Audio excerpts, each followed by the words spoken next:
Welcome everybody into episode 2 of KSR's new basketball breakdown show / podcast, whatever you want to call it, Floppy Action. I'm KSR Zack Geoghegan. We have Brandon Ramsey here alongside me. Steven Peake in the back doing all the fun and entertaining stuff. He's going to bring you all the visuals that we're going to talk about here today. Brandon, last time we talked, first of all, we got some very good feedback on our first video, but we got a lot of really good responses, kind of better than we thought initially, so we're very happy about that. We're ready to break down episode 2 here, but we're going to look ahead a little bit as well to Saturday's game against North Carolina as well, so that'll be a very fun game. We're going to break that down, but first, we will kind of break down some one good play and one bad play. We chose the UNC Wilmington game to kind of dissect what we've seen there. Obviously, things didn't go Kentucky's way there, so we're going to kind of try and figure out a little bit more of what happened there. But before we do that, Brandon, just kind of your thoughts on the last couple weeks since we last talked on the show. Yeah, as you said, the last time we spoke was right before the Miami-Florida game. In my opinion, we're 1-1 or 1-0 on this show because we picked that one. We did not give our opinions at all about UNC Wilmington. And didn't think we'd need to. No, and I don't think anybody's too interested in spending a whole lot of time still talking about that game. But, as we are the breakdown show, we are going to have to dive into that a little bit. Obviously, things did not go well. And then it kind of stunk even more because then you had to wait a whole week. That's the tough thing about this time of year is that you wait so long in between these games. And you kind of forget about that because once you get into conference play, it feels like it's kind of nonstop. But here in December, things are happening a little slower, and that was unfortunate coming off of that bad loss. Doesn't feel as bad now that we got that taste out of our mouth, and we're looking forward to such an exciting game in North Carolina. Yeah, absolutely. So we'll go ahead and dive right into our first play then. All right, our first play here takes us to the UNC Wilmington game. Kentucky is currently trailing at this situation, 44-37.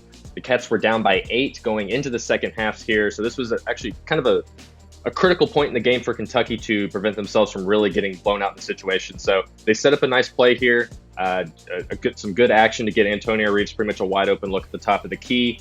The play, that kind of the buzzword we're going to use here is Spain action. Kentucky sets a screen, or Trey Mitchell sets the screen, and then you've got Antonio Reeves coming up through another screen to kind of get himself popped open.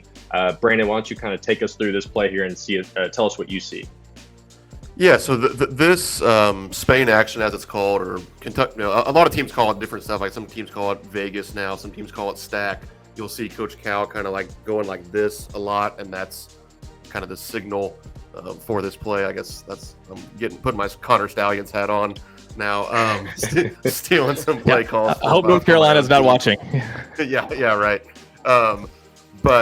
But yeah, so the idea of the play, like it's certainly nothing overly intricate or it's not the most in-depth action or play that you're ever going to see, but it's essentially a high ball screen with a back screen being set for the roll man. And the goal here is a lot of teams will set that back screen with a shooter a la Antonio Reeves to put the defense in a situation where does Antonio Reeves' defender help more onto Trey Mitchell as he's rolling to the basket, which kind of in this situation here is where that decision has to be made, and Trey Mitchell doesn't even do that great of a job on this exact play of rolling hard to the rim, but still Antonio Reeves' defenders kind of sag back into the lane waiting for Mitchell to come to him, and then here Trey's actually almost able to turn it into a down screen for Antonio Reeves, who's popping to the top of the key, and when you have a shooter to the level of Antonio Reeves get this much space, like it's as good of a shot as you can ask for. Let's talk a little bit more about the Spain action. The way I've kind of understood it is it's more of a screen to screener situation. So, and that's not necessarily always how it's going to play out. Take me through the Spain action, the pick and roll, and why that is such an effective play. Yeah, so it does derive from some things in obviously European Spanish league basketball, which is a very high level of basketball, and it's essentially just it sort of lives under the umbrella of typical screen the screener action. It derives out of the more recent trend of setting more and more ball screens, and it's just it's an additional wrinkle to make guarding the ball screen harder. The whole point of offense is to put the defense into situations where they have to make a decision. For as simple as the action looks on film, there's a lot of decisions that are having to be made in a short period of time for the defense, and it involves, at least in this situation, it involves your three best offensive players on the floor. And that is the Spark Notes version of the Spain pick and roll from Brandon Ramsey. So we will dive into our next play here. This is going to be our bad play. We're going to kind of shift to the defensive side here. Very early in the UNC Wilmington game. Unfortunately, my cat just meowed. Unfortunately, kind of sets the stage for how this game ultimately plays out for Kentucky. You're going to see, as if Steven can go ahead and start rolling the play here. The first thing that I notice is it feels like Justin Edwards is trying to cheat this screen a little bit too hard. And that ultimately opens up this entire baseline here for the UNC Wilmington ball handler. I think Justin overplaying that a little bit, maybe puts Trey in a bad position as well. I think Adu does a great job of crashing all he's supposed to crash, but you have two guards, Reed Shepherd and Antonio Reeves, two guys who have not necessarily been stellar defenders so far this season, if you want to say. They have their eyes attached to the ball too much. And then with Adu, Trey, and Justin all kind of converging on one person, you leave three shooters open with only two people to guard. And ultimately leads to a wide open three for UNC Wilmington. Brandon, I'll let you dive into this one just a little bit deeper and tell us what you saw. Yeah, as you were talking, Zach, I could feel my blood start to boil for about like the 13th time watching this play, as I have far too many times over the last, I guess, like 10 It's 70 now. seconds into the game, too. Right, yeah, but so there's a few different things here, and I'm going to try to not get too worked up. But like, what I don't understand is there is no reason why number 2, Shaquem Phillips, plays for UNC Wilmington. Good player, been there for 5 years. He is 1 for 8 from 3-point range this season. Do you want to know what he shot last year? 2 for 16. Consistency. Not only is he a bad shooter, he is truly a non-shooter. He doesn't want to shoot the ball, but he's really darn good at getting to the basket. So what I can't understand is being this far out onto the perimeter and getting beat off of the dribble. It quite simply should not happen when you're guarding a guy who is uninterested in shooting the ball from 3-point range. You brought up, the talk about, good players don't get screened. Well, the real easy way to not get screened when you're guarding number 2, Shaquem Phillips, is to back up and just go under the screen if they set a ball screen for him, because you don't need to guard him out there. And then, kind of to compound this problem, this is something I spent a lot of time talking about after the game, because a lot of people, and they're right when they say this, like, Kentucky got beat off of the dribble like Justin Edwards did here far too often in that game. That is issue number 1, absolutely. But issue number 2 is then we compound the problem because, yes, Shaquem Phillips gets downhill and drives it to the rim, but then we let Justin Edwards' mistake become essentially a 5-man mistake because every single player converges on the ball. Duthiero's guarding number 1, Donovan Newby for UNC Wilmington. He's a 35 to 40% 3-point shooter. Either Reed Shepherd or Antonio Reeves here is guarding another high-level shooter for UNC Wilmington, whereas the ball handler, again, is not a shooter. So, like, we really don't want to be helping off of at least 2 of those 3 guys over there on the perimeter, but we feel the need to come because Justin Edwards made a mistake. And I think that there needs to become a point. And again, maybe I'm getting worked up over something that, Coach Calipari is telling them to do. And then at that point, well, okay, we see differently. He gets paid $9 million. I'm mostly doing this podcast for free. So if we see it differently, well, I'll side with him and I'll shut up. But I think that there's no good reason to compound one mistake by making another. And now you're trading 2 points for 3 points. Like there needs to come a time where Justin Edwards gets beat off the dribble, Shaquem Phillips goes and lays it up, and then we get mad at Justin Edwards. And that's okay. Like, it's not like we don't like him as a person. It's not like he's not going to ever play again. It's just, hey, Justin, man, just got beat off the dribble by a guy that doesn't want to shoot. Let's try not to let that happen again. But instead, we make it worse by having, I said it, I think, in a text to you guys, like 10 feet in the paint, 10 eyes on the ball. Like, that's no good. And it doesn't matter what started the process. We ended it poorly as well. and I will digress after a couple minutes on my soapbox. All right. So the good thing about a play like that with Kentucky is that it's a correctable issue. That's something that it can easily be learned moving forward. And we're actually going to transition into a play against Penn where Kentucky did kind of, not necessarily Justin himself, but Kentucky as a whole fix the issue of that pick and roll. And you have DJ Wagner do a much better job of defending it. But it's all going to come down to in this position. Kentucky having a 7-footer on the court, which just changes how they can defend entirely. You've got DJ Wagner guarding number 0 for Penn. He was their best shooter. I don't even want to try and say his last name, but he's a very good ball player, left-handed, wants to try and get his shot off quick or try and get downhill. DJ Wagner does a great job of going over the screen. He doesn't, he lets the screen happen before he decides what he's going to do. So as the screen is coming, he goes over it. He does a great job of pushing his the ball handler or funneling him, if you want to say, into the paint, getting himself in a position where he doesn't foul as well, stays just off enough of him. It helps that the shooter is left-handed, I think. So that way he's a little bit closer to his shooting hand. It makes it a little bit easier to defend. But the goal of this here is to funnel him into the paint where you've got a 7-footer waiting. And that's exactly what happens here. When you have a 7'1" shot blocker with a 7'3", 7'4" wingspan, it makes you second guess yourself a little bit more as opposed to a 6'9" Trey Mitchell, who probably has a 6'9" wingspan and is a little bit slower on his feet as well. So that's what I saw from this play here, Brandon. Why don't you break down your perspective? Aaron Bradshaw is going to get the box score credit for the block, and Aaron Bradshaw is going to get, the SportsCenter top 10 moment of like, oh man, like look at the way he pinned that off of the backboard, and it leads to this, nice transition 3-pointer. But like this defensive play was created by DJ Wagner, and he, essentially gets no credit for it outside of, listeners to the Floppy Action show. But we'll go ahead and transition here into our last segment.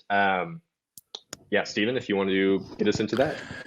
Yeah, so here's something that Calipari said after the game against Penn, and I wanted to get your guys' opinion on it. I'll share mine right after the clip. Here's what Cal had to say about Aaron Bradshaw and the 3-pointer that he hit. He wants to pop some because he thinks he can shoot threes. So I'm like, you're rolling to the basket. But there may be a point where he goes and gets 20 rebounds and 7 blocks, and we'll pop him and let him shoot some threes. So Cal wants them to get more in the pick and roll, which, I get. I think it would be a waste to have a 7-foot guy sitting behind the 3-point line on pick and pops on too many offensive possessions. But I like his shot, and I would not mind him taking, more than 2 threes a game, especially if they're going to leave him open. I like him shooting, but I'll hang up and listen to your all's thoughts on that. Yeah, I'm all for Aaron shooting open threes, especially in the situation where he hits his first 3 here against Penn. Just gets himself into a good look. And we saw most of Aaron's time was spent in the paint. He did a lot of really good rim running. He got himself some good looks at the rim, crashed the glass. So the majority of his time was still spent in the paint. I think you still want him to roll more often than not. But I'm all for the pop situation. So what do you say, Brandon, Coach Ramsey? Yeah, I have no issue with him shooting some. I think like both of you guys, I think, and honestly, it's what Coach Calipari said. Like, I think he, for lack of a better term, needs to earn it a little bit, and not even so much by just rolling to the basket and sort of checking that box, because I think that that's going to be a big part of what he does. Almost regardless of what we tell him to do schematically. Like, he's 7'1". He's going to be in the dunker spot. He's going to have lob opportunities. He showed, as you mentioned, how dedicated he is. There's one clip where he just spins his rear off down from rim to rim. Reed Shepard hits him with what almost ended up being an alley-oop. Like, he caught it and just kind of. That was a very good finish. Yeah, very good awesome finish. So if he does all that stuff, then yeah, when you're wide open from 3-point range, which again, like a lot of opposing 5 men, they're just not super comfortable guarding out there. So he's going to get a couple wide open looks a game, almost just kind of by dumb luck, which is really the 2 that he shot on Saturday. It's not like we drew it up to get Aaron Bradshaw a 3. It just kind of happened in the flow of the offense. And I think those are totally fine for him to shoot. So you can pick and pop, and you don't have to shoot it still. And I don't want to lose that aspect of our 5-out offense just because we have Aaron Bradshaw in there. And if he makes a couple of threes along the way with that, then that's even better. I see this here on the graphic, Steven. I have to ask, is this factual that Aaron Bradshaw is the tallest player to hit a three for Kentucky? I like that stat. That was according to Corey Price, and I've never known Corey Price to be wrong. Then it's factual. Then it's factual. I treat a Corey Price tweet as fact. So that's gospel. That's for sure. I was thinking maybe Carl Towns, but I don't think Carl never made one at UK, right? And I think he's still technically. Calipari wrote in his book that Carl Towns' mom went to him after a game and said, "Why is he not shooting threes?" And Cal said he's not shooting threes. And we all know Carl Towns never turned out to be a good 3-point shooter. So Cal was right. And no, I'm sure at 18, maybe he wasn't as good as he was when he won the 3-point shooting contest. But I think the way Cal used Carl Anthony Towns worked out pretty well for Kentucky until it did. But for the most part, that worked out pretty well. So, all right, shall we dive into a next segment here, Steven? Let's do it. Do you guys want to break down North Carolina and show people kind of what they're running? But what you're going to see here is UNC gets Baycott into a good situation where he's on the block here. And as we kind of mentioned with Bradshaw defending Espinoza against Penn, he got roughed up a little bit. And Baycott is bigger, stronger, better overall than Espinoza. So this will probably be something that Kentucky sees a lot, where they try and get Baycott into good position on the post here, spread out the floor. As you can see, that's kind of what North Carolina does here. They send some cutters through. Baycott is a decent passer, not a great one, but he doesn't really turn the ball over that much, and he's not really a 3-point shooting threat. So what he's going to do is just try and set himself up in a good situation where he's about 5, 8, 10 feet from the block. He ultimately ends up missing this shot, and that's a part of that is because UConn brings a double here. So Brandon, just take us through this play here. What do you see? Yeah, so there's a few things worth talking about here on this play. First off, this is a typical half-court set. A lot of times, this ball will get reversed kind of back around to the left wing, and he would cut off of this back screen all the way to the far block, the left block. But I'm guessing, I haven't really dove into the full game yet, but I'm guessing they've already ran that a couple times. So then here, they'll bring it back to the right side, as you can see in this clip, and Baycott will post up on the near block. And there's a couple pretty nuanced things that I liked about UConn and why I wanted to talk about this clip, because I think these are the sort of things that can win or lose the game defensively for Kentucky when guarding a guy who is a All-American level post player like Armando Baycott.